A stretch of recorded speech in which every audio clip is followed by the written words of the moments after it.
Hi everyone, this is Professor Klingbeil. This is the first chapter, which serves as an introduction to microbiology. We'll also be talking about a brief history of microbiology. So what is microbiology? Microbiology is the study of very small microscopic forms of life. And the group includes bacteria, fungi, yeast and molds, which are fungi, protozoa, algae, viruses, also not listed, the helminths, the worms have a microscopic stage. In this class, our focus is really bacteria. This is really a bacteriology course. We do discuss viruses, and we also discuss the fungi and protozoa a little. But mostly our focus is on bacteria. We're going to talk about the characteristics of microbes in just a minute. The first characteristic is that they are ubiquitous, and the picture on this slide is showing 3 different petri dishes from 3 different environmental sources. And you can see on those petri dishes that there are different types of colonies. So especially on the one to your left, you can see different pigmented colonies. So some are yellow and some are white. Some are translucent. You can see light through them. Some are opaque. The plate that is most to your right. Okay, so that was the plate I was describing was the most to your left. The plate that's most to your right is actually someone took their tongue and put it onto the petri dish, and so you have so many microbes in your mouth that for that particular petri dish, you're not really seeing individual colonies. You're seeing more what we would call confluent growth. It looks more like a carpet. And that's because you have so many microbes in your mouth that when with your tongue, okay, you're not going to be doing this in the lab, but when the person put their tongue on the petri dish like that, the microbes were growing so close together that due to competition for space and nutrients, they didn't grow into large colonies. They just kind of grew into this carpet of small colonies. So we'll talk about those characteristics of microbes in just a minute. But why study microbiology?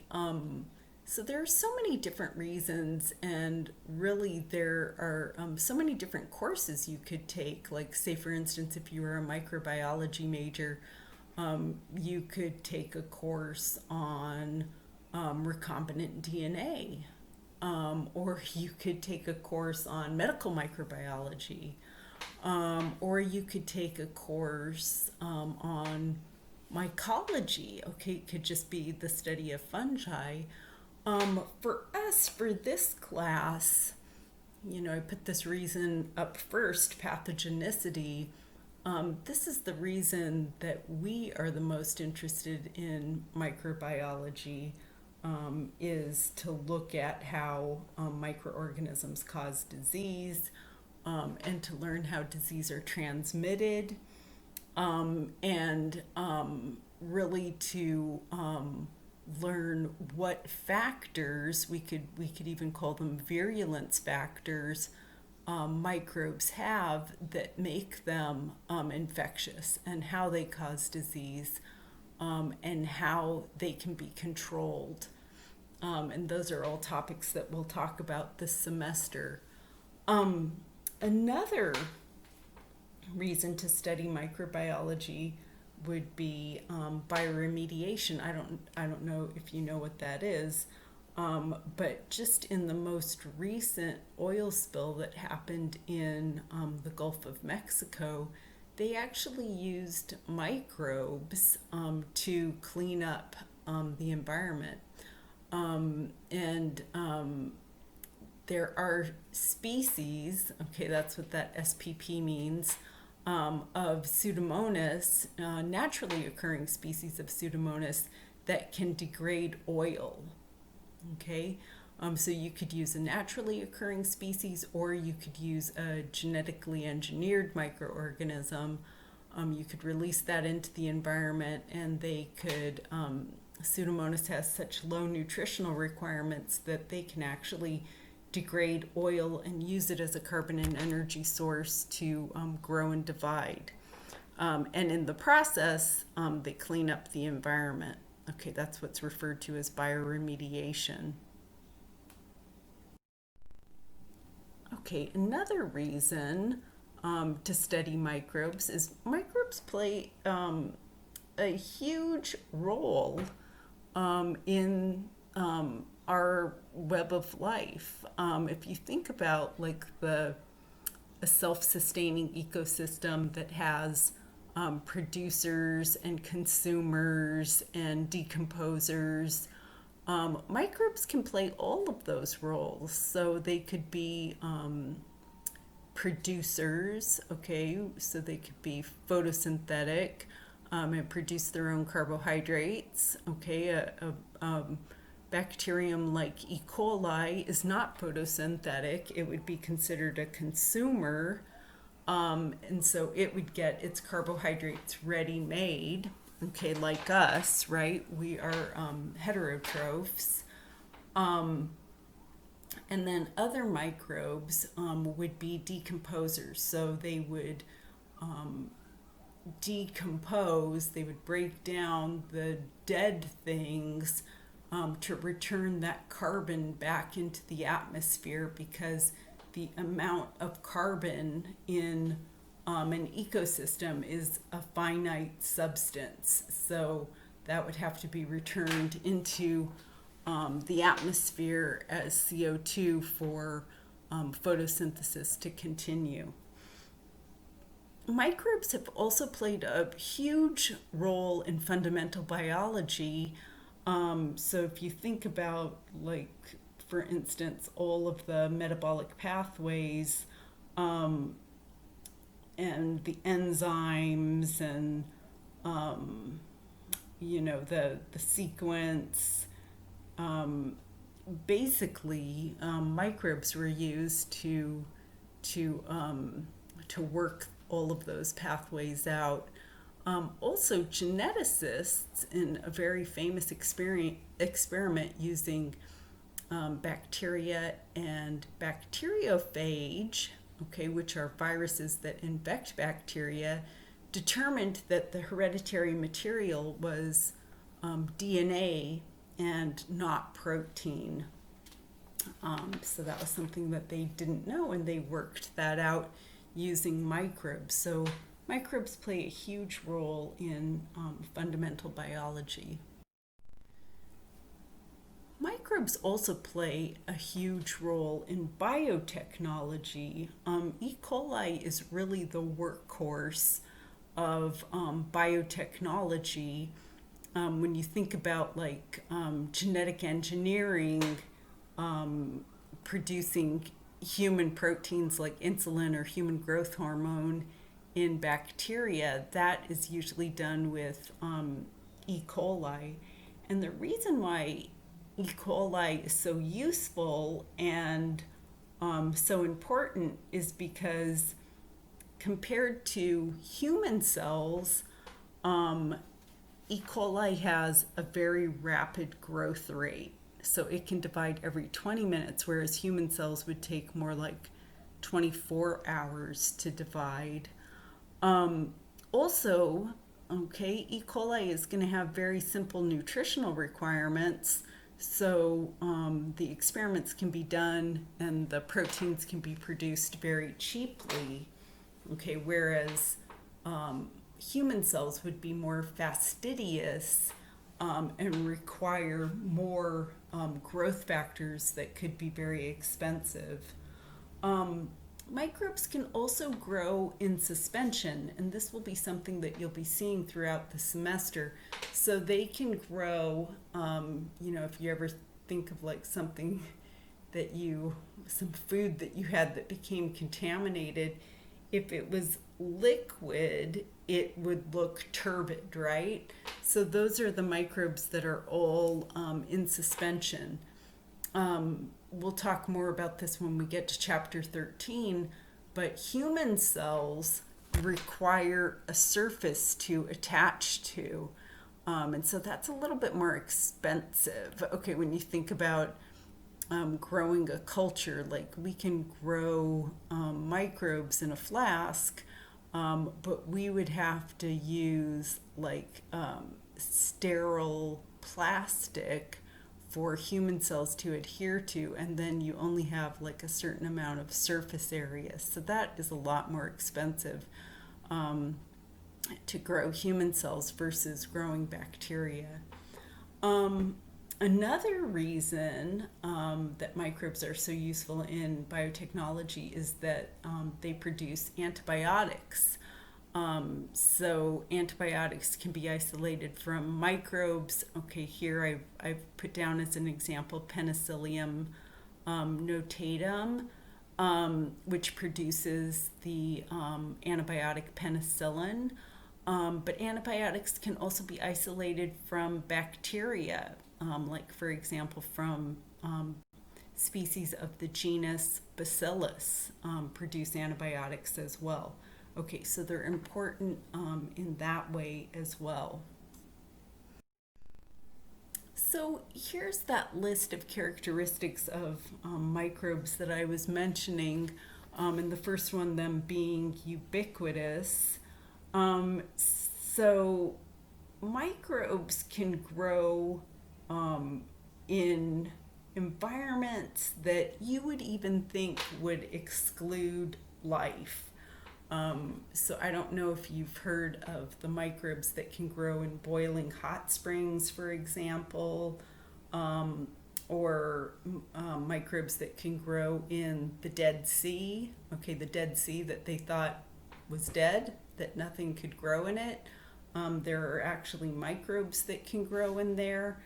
When I took microbiology, my professor said that for every carbon source out there, there was a microbe that could metabolize it.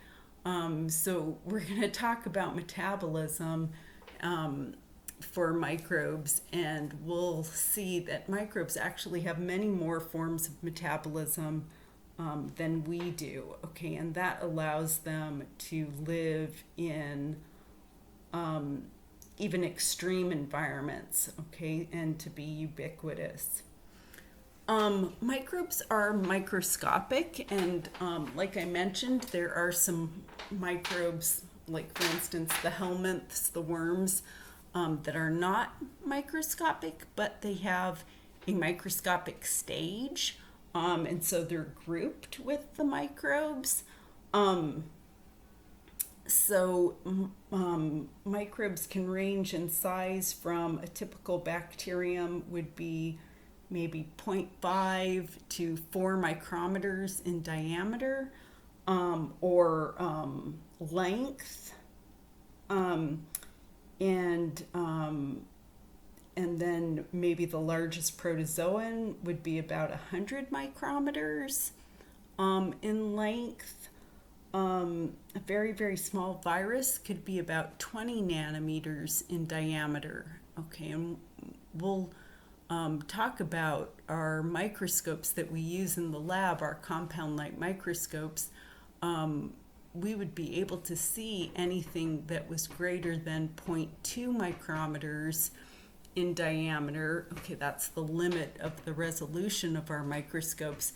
But anything smaller than that we would need to view with an electron microscope. Okay, so viruses that are 20 nanometers in diameter would need to be viewed with an electron microscope. Most microbes are unicellular. Some microbes are multicellular, like the fungi, for example. In the fungi group, you have the molds, which are multicellular. Viruses are an exception here because they are not cellular.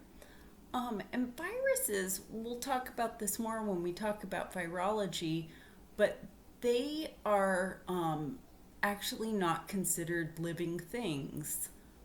So they're acellular, and they require a host to be infectious. And for a lot of these characteristics of microbes, they turn out to be an exception, okay, because they're not really living things. So microbes can have a sexual and or asexual mode of reproduction. For bacteria, they are asexual, so they reproduce themselves by binary fission, which is analogous to mitosis for eukaryotes. So for prokaryotes, it's binary fission, which is an asexual mode of reproduction, which produces a clone. For some of the protozoa that we'll talk about, they can reproduce asexually by mitosis. Okay, they're eukaryotic organisms. Or they can reproduce sexually. Okay, and that's where you get the variation. Okay, so you're not producing a clonal population. Growth. Growth is a little bit different for microbes. When we talk about growth, we're not really talking about an increase in size. Now, bacteria do roughly double in size over the course of their cell cycle, but when we're talking about bacterial growth, we're really talking about an increase in the population size. So we're talking about population growth. Metabolic activity, okay, so when energy is taken in and transformed into some type of stable, usable form of energy like ATP, we'll see that microbes actually have many more forms of metabolism than we do. Most microbes are free living, but some are parasitic. And again, the viruses would be obligate intracellular parasites. So they require a host, obligate, that's what that means. They require a cell to infect so that they can reproduce themselves. Microbes can respond to stimuli. So they can show responses to chemicals, they can show responses to light. Okay, you may have heard of chemotaxis or phototaxis. So they can sense some type of stimulus or some type of repellent and move toward or away from that chemical or that physical stimulus. Which is pretty remarkable because bacteria are only unicellular. So another characteristic of microbes that's very important is mutations.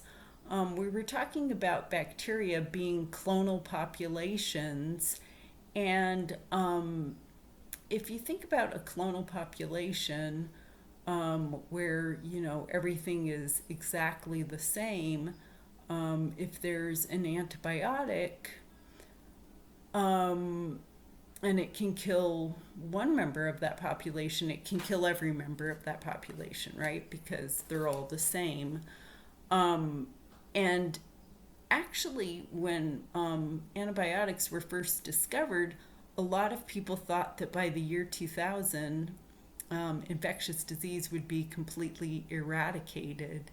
But it turned out that through mutation, okay, and other mechanisms, which we'll talk about in chapter 8 of horizontal gene transfer, bacteria can actually survive the challenge with antibiotics and grow in the presence of antibiotics. It's what's referred to as resistance, and we are actually selecting for resistant mutated bacteria when we treat with antibiotics. And so, in just a short amount of time, since the 1940s, we've already developed pretty significant resistance to the antibiotics that we use.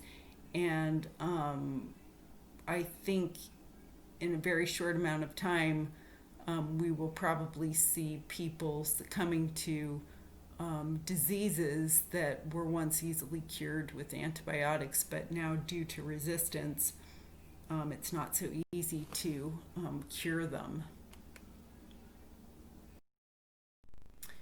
Just want to quickly go through the different microbe types and just mention some characteristics. So bacteria are unicellular. Bacteria are prokaryotic. They reproduce by binary fission. They're microscopic. The typical morphologies are a rod shape, like what you see in this picture. Okay, also referred to as a bacillus. Or they can be spherical in shape. Okay, that's what's referred to as a coccus. Or they can be spiral in shape. Okay, so they could be spirochetes or spirillum or even vibrio. So those would be the common shapes: the coccus, the bacillus, and the spiral. As prokaryotes, they lack a nucleus and organelles. Bacteria can play all of the different roles of the self-sustaining ecosystem. They can be photosynthetic, they can be producers, they can be consumers, and they can be decomposers.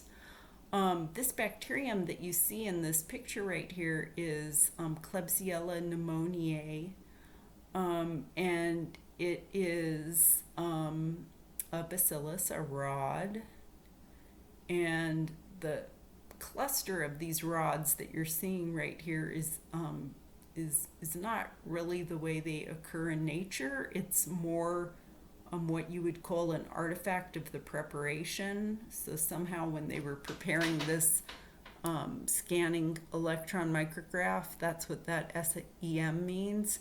All of these rods just kind of got clustered together. But they don't actually occur that way in nature.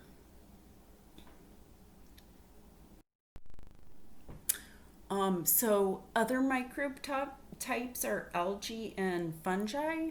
Okay, in this figure we see the algae Microsterias. You can see that it is eukaryotic, right? It's got a nucleus. It also has organelles, the chloroplasts, which are filled with chlorophyll, okay, which is giving it the green pigment. So they're unicellular. They are microscopic, eukaryotic. They perform photosynthesis. And they're an important food source for other microorganisms. So they usually are at the bottom of an aquatic food chain. The fungi, which I don't have a picture for, there's actually a few members to the fungi group. You've got the molds, like I mentioned before, which can be multicellular. You also have the yeasts. Okay, so the yeasts are part of this group, and they are unicellular. So you have the multicellular molds and the unicellular yeasts. Okay, the single-celled yeasts. And then also, as part of this group, are the mushrooms, okay, which are macroscopic, right? Okay, we can see them without a microscope. They kind of look like plants, right? Okay, but they're not plants. Okay, they don't perform photosynthesis. All of the members of the fungi group are decomposers. Okay, they all decompose dead organisms. They absorb their nutrition from the environment.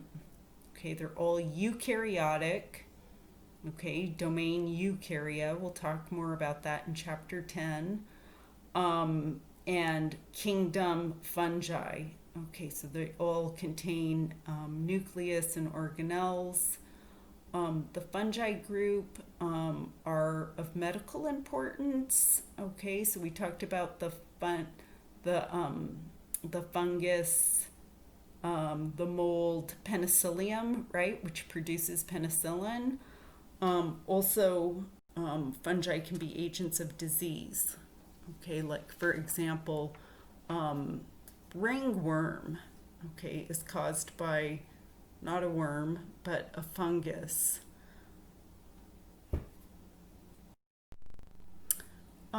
Viruses. Okay, so I mentioned to you that viruses are obligate intracellular parasites. So obligate, they require a cell to infect so that they can replicate themselves. They're not really living things. Okay, some people would consider them more complex chemicals than living things or than a microbe. They are nucleic acid.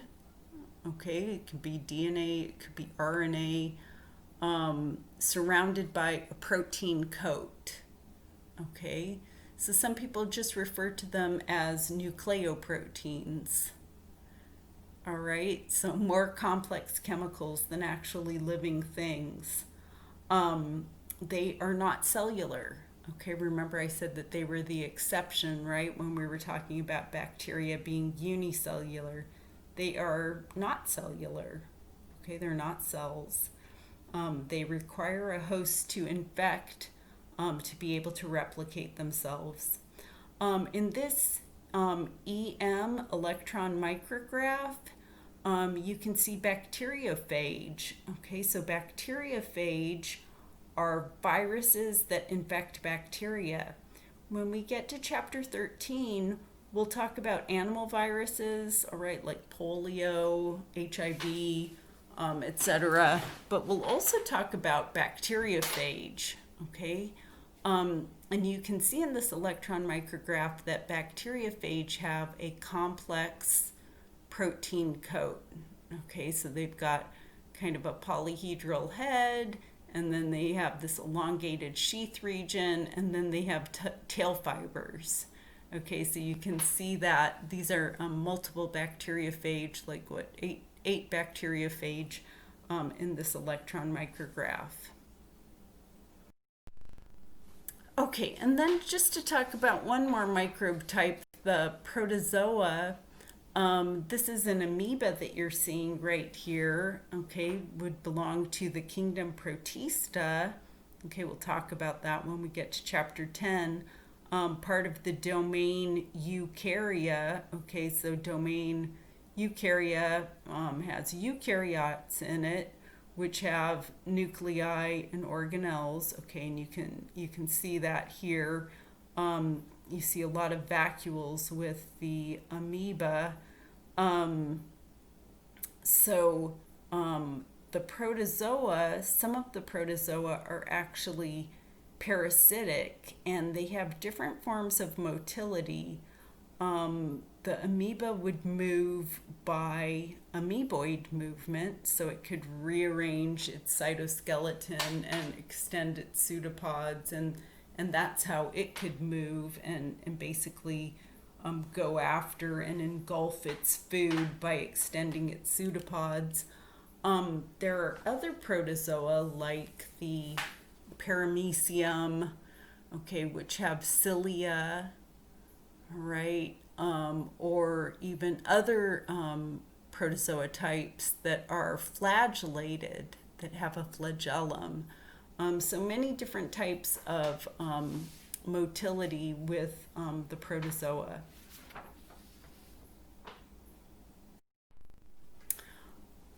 So I just briefly want to get into the history of microbiology, and I would say don't worry too much about the dates. But I just want to, the reason why I've included the dates is just so that you can kind of see how the thinking on certain topics progressed. And like, for example, how long people held on to certain beliefs. Um, but in the late 1800s, around 1665, Robert Hooke built the first compound light microscope. So a compound microscope is a microscope that has a system of magnifying lenses. So it's not just one lens, but it's two lenses. And if you think about like our modern day microscope, um, we see an image when our specimen is magnified once by the objective lens and then again by the ocular lens. Okay, so two lenses, a system of magnifying lenses, that's what makes a compound microscope. So he was the first one to create a compound microscope where light is passing through two lenses. And he actually looked at cork under his microscope. Okay, so cork from the bark of a tree, cork that you would cork a bottle of wine with. I don't know if you've ever looked at plant cells under the microscope, but like if you've looked at the onion or the elodea leaf or something like that, you'll remember that the cells look like elongated boxes, right? Okay, and so he was actually the first person to coin the term cell, because when he looked at cork under the microscope, he thought that the cells that he was looking at reminded him of the rooms that monks lived in a monastery, which were referred to as cells. And so he was the first person to coin the term cell. Van Leeuwenhoek, who is the person that you see in this painting right here, his microscopes were like really, really good magnifying lenses. Okay, so they weren't compound light microscopes with a system of magnifying lenses. They were just like really good magnifying lenses. And he ground the lenses himself, and he made a bunch of these microscopes. And for him, it was so difficult to focus the microscope on his specimen that instead of, refocusing his microscope on a different specimen, he would just grind a new lens and make a new microscope for the next specimen that he was looking at. He was actually the first person to observe living microorganisms under the microscope. And he was quoted as saying that all the people living in our United Netherlands are not as many as the animals, the living animals that I carry in my own mouth. Okay, so he wasn't really talking about animals, he was talking about bacteria. Okay, and if you remember that slide that I just showed you with the picture of someone's tongue, there's a lot of bacteria in your mouth. And so he was able to view that under the microscope. He didn't really promote microbiology in that he did not sell his microscopes. And he really didn't even want anyone to come and look at his specimens. He was so worried that they were going to take his microscopes out of focus that he asked people to put their hands behind their backs while they were looking at his microscopes. Linnaeus in 1735 actually developed a general system for naming, so a general classification system for all living organisms, and that is the binomial standard, binomial nomenclature. It is a two-name naming system. Okay, so that's where the binomial comes from. So we call things by their genus and species name.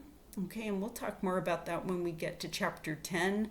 Chapter 10 is on taxonomy. Okay, and Linnaeus was considered the father of taxonomy. So we'll talk more about how we name things, okay, and how you should write them or include them in some type of write-up that you might be turning in. Theodore Schwann was credited with formulating the cell theory that cells are the fundamental units of life and carry out all of the basic functions of living things. Okay, so we're gonna start to talk about spontaneous generation, and I just put up this slide, just kind of contrasting spontaneous generation, which is the belief that life can occur from non-living matter. Okay, so there were all these ideas like that rodents arose from moist grain and frogs came from mud, and worms came from rotting meat. And so these living things just arose spontaneously from this non-living matter, okay, like mud or grain. Of course, we know that that's not true, okay, but we're going to see that people held these beliefs for a long period of time, and maybe it had something to do with the fact that, there weren't good microscopes and people couldn't see microbes. And so they didn't really believe in the germ theory of disease, that microorganisms could invade other organisms and cause disease. Okay, that's something that we totally believe, right? But they didn't really believe that. And I think a lot of it had to do with the fact that they couldn't really see microbes. So spontaneous generation was very, very well accepted, and the germ theory of disease was not widely accepted when it was proposed well into the 19th century. I just want to talk a little bit about spontaneous generation. In this figure, we actually see an experiment that Reddy did. He was trying to disprove spontaneous generation for worms coming from rotted meat. And he was actually able to do that with this experiment. Okay, and so in that first jar, okay, you can see that if you left a piece of meat out for several days,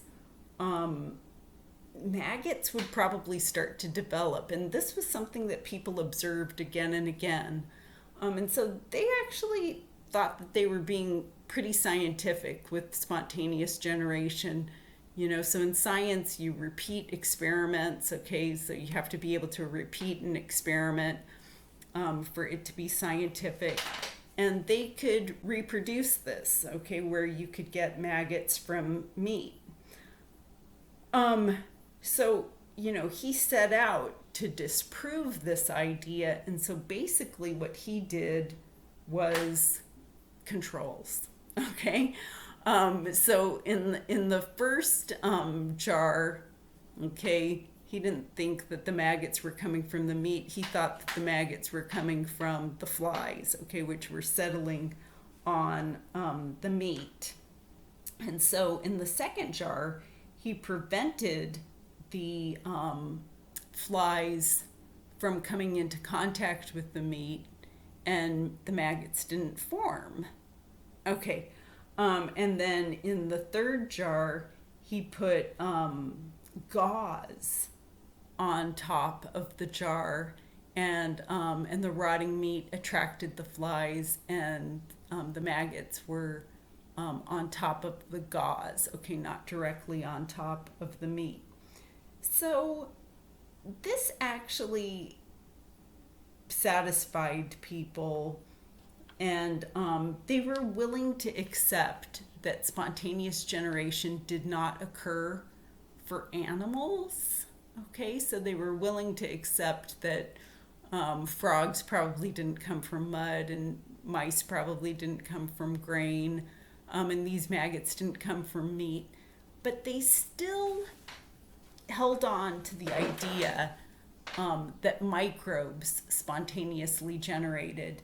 And in 1745, Needham did an experiment where he took a broth infusion, okay, and usually their broth infusions were something like chicken broth or beef broth, and he boiled it, and then he left it out for several days. Okay, so imagine doing something like this in your kitchen, right? Where you boil a soup and leave it on the stove for 3 days. It's going to be turbid and teeming with life, right? Bacteria. And where would the contamination come from? It would come from the air, right? So he did this experiment, okay? After several days, his broth was teeming with life. And he used it to support spontaneous generation, okay, for microbes. And then in 1768, just 20 years later, Spallanzani, with his experiment, tried to disprove Needham's experiment by boiling a broth infusion, but leaving it in a sealed flask. Okay, and when he did that, no microorganisms developed. Okay, but people didn't like that experiment because they said that the boiling in the sealed flask drove off the oxygen, and oxygen was required for spontaneous generation. So they still held on to this belief that spontaneous generation occurred for microbes. In 1862, I think it was actually 1862, Pasteur finally did an experiment to disprove spontaneous generation. And you can see in this figure the flask that he used. So he did the same experiment that Spallanzani did, but instead of sealing the flask, he made this S-shaped, or they call it a swan-shaped neck to the flask. And you can actually see where some microbes have settled into the opening on the flask, right? You can see where it's black. But even if microbes settled into that neck of the flask, they can't really reach the body of the flask where the media is. And so the flask remained uncontaminated. And this flask is actually one of many that Pasteur made that is on exhibit today in the Pasteur Institute in Paris. So he made a bunch of these flasks, and Some of them he sealed, sealed off from the air like Spallanzani did. They did not become contaminated. Others, he broke the neck of the flask to allow them to become contaminated from the air, okay, to show that, the media that was in that flask could support growth. Okay, it's just a matter of it not becoming contaminated. And then he made these flasks with the S-shaped neck. And if anything did settle into the neck, okay, so they're open to the air, okay, which was the criticism of Spallanzani, right? So they're open to the air, but if something does settle from the air into the flask, it can't get into the body of the flask to contaminate the media. Okay, so with this experiment, Pasteur disproves spontaneous generation, and really this experiment is supporting the idea of biogenesis, that all life comes from living things. Pasteur made other contributions. Okay, with this particular experiment, he's really making a huge contribution to aseptic technique. Pasteur also developed pasteurization, right? Pasteurization of milk, which does not sterilize milk, but it kills the major pathogens that could be in milk, like Mycobacterium or Salmonella, and it extends the shelf life of milk.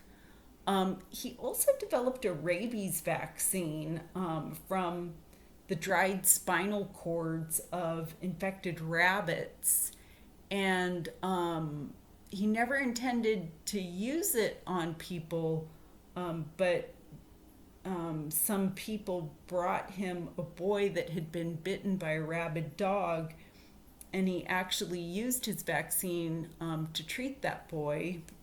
So, being bitten by a rabid dog was like a death sentence, and the vaccine actually saved his life.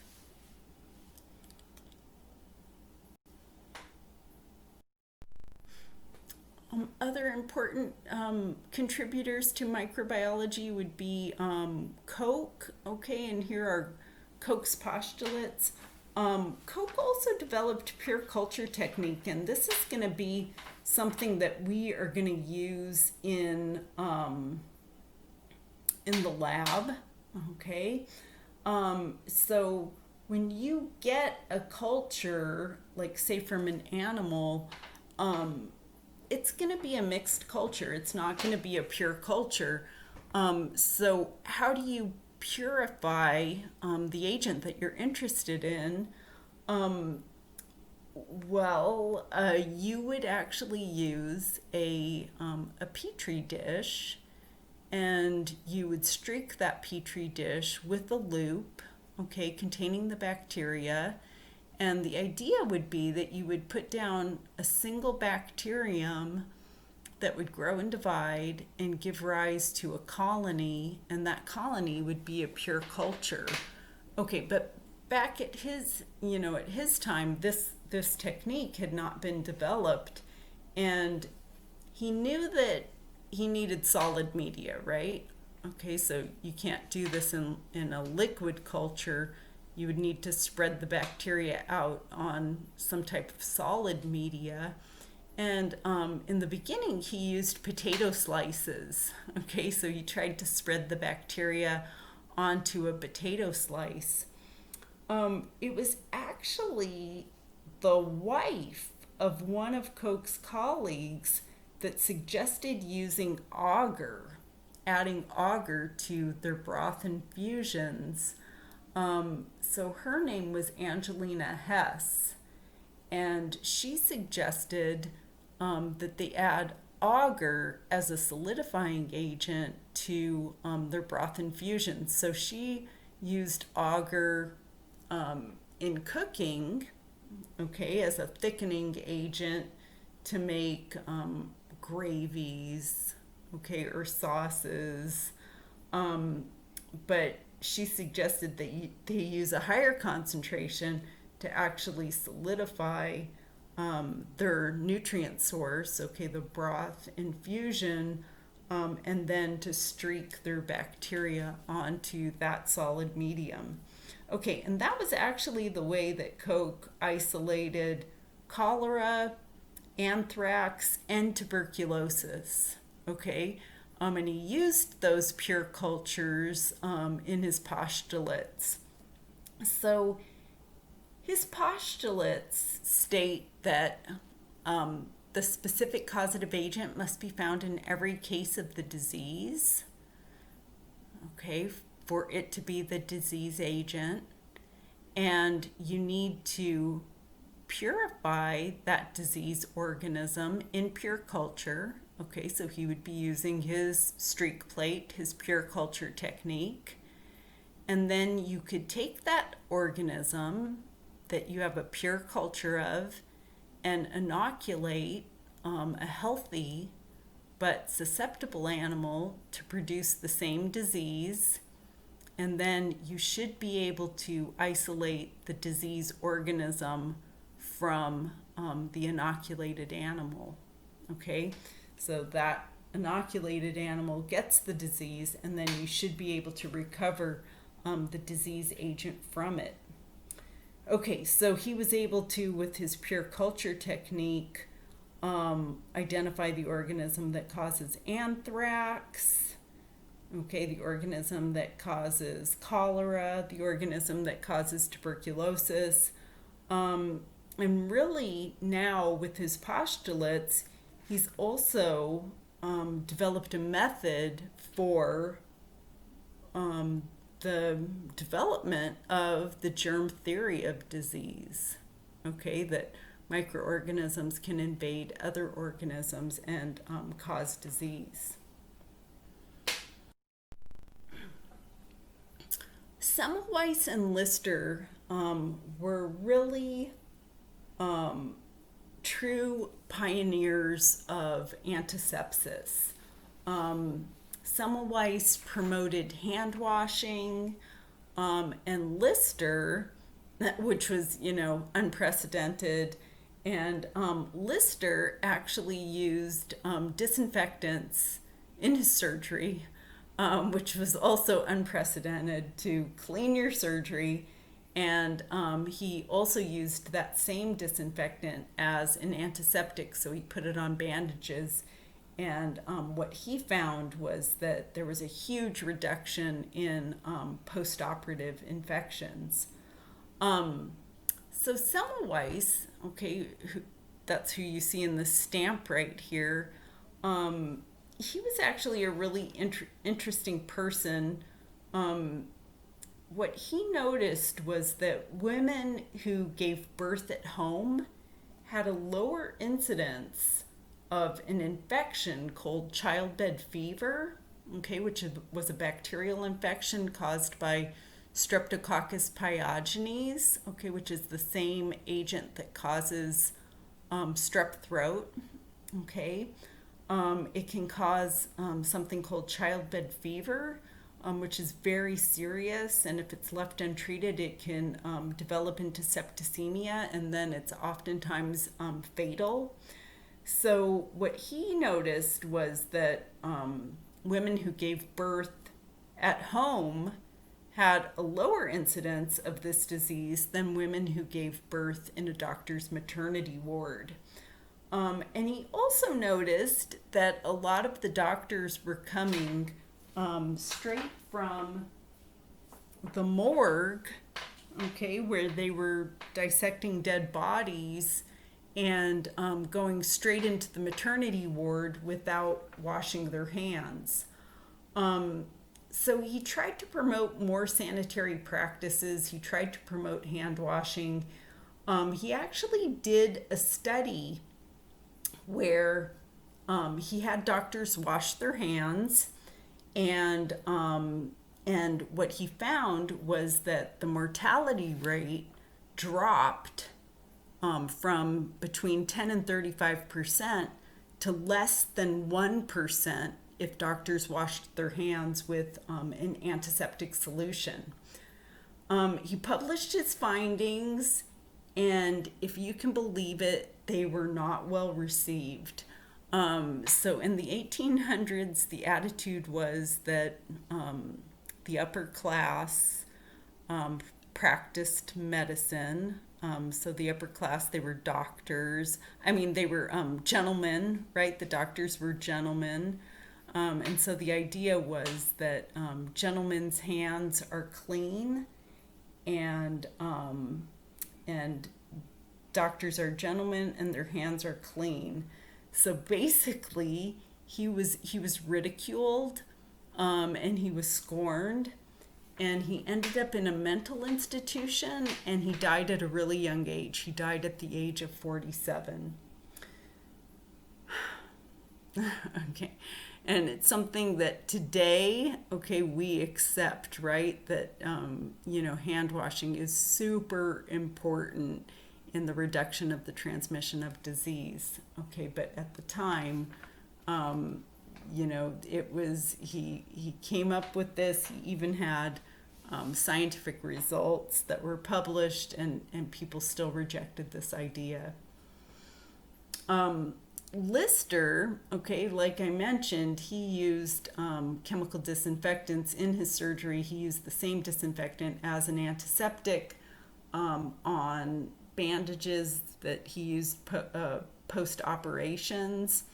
And the disinfectant that he used was actually phenol, carbolic acid.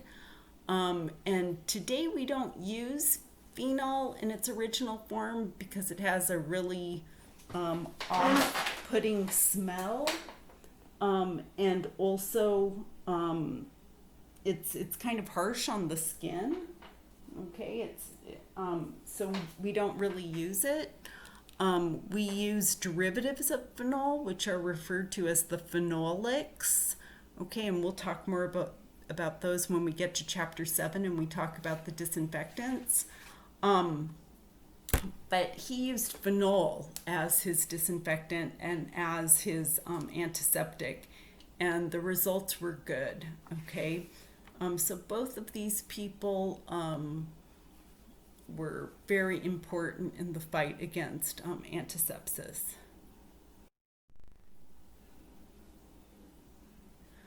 Okay, so another field of study would be chemotherapy. Okay, so the treatment of disease with a chemical. And in 1928, Alexander Fleming actually discovered that the mold, penicillium, right, which a lot of people had actually, noticed that it was growing on their petri dishes. It was a contaminant, and that it produced this, what you would call like a zone of inhibition. So around the giant fungal colony, there would be an area on the petri dish where no bacteria grew. Okay, so around the perimeter of that giant fungal colony, no bacteria would grow. It was something that a lot of people had noticed. But what Fleming deduced was that the fungus must be producing some type of chemical which is inhibiting the growth of the bacteria. And of course, that was the case, and they named the substance penicillin, and it was the first antibiotic. Okay, and we'll talk more about penicillin when we get to chapter 20, and we'll talk more about antibiotics. Penicillin today, in its original form, there is so much resistance to it that it is almost unusable, ineffective. But there are penicillins, which are second and third generation semi-synthetic penicillins that are used today, which are still effective. A synthetic chemotherapeutic agent would be something that would be completely man-made. Okay, so not made by a microbe. but made by a scientist in a lab. So, for example, sulfanilamide is a chemical that's made in a lab, which we would refer to as a synthetic. All right. Well, that is the end of our introduction to microbiology and the history of microbiology.